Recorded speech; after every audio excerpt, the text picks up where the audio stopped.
sabi ko sa sarili ko, Gina, are you going to allow to repeat that cycle?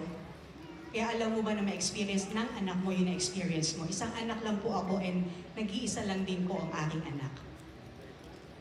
Money is not the most important thing in life, sabi nga ni Robert Kiyosaki, but money does affect everything na important sa ating buhay. Agree po ba kayo?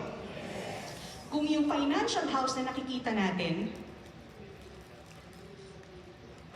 importante lahat ng pagtataguyod ng tamang financial foundation. Can we change to the next slide? Yan.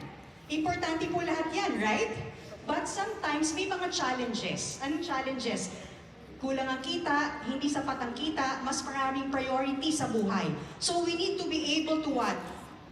Increase our cash flow. We need to have second source. Agree?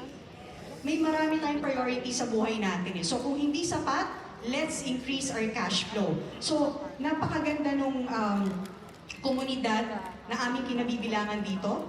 Okay? Because it is somewhat like a business with a purpose. Okay? Na hindi lamang ikaw yung nagtuturo, hindi lamang yung ikaw yung na-i-enrich, nakakatulong ka rin sa iyong kampo.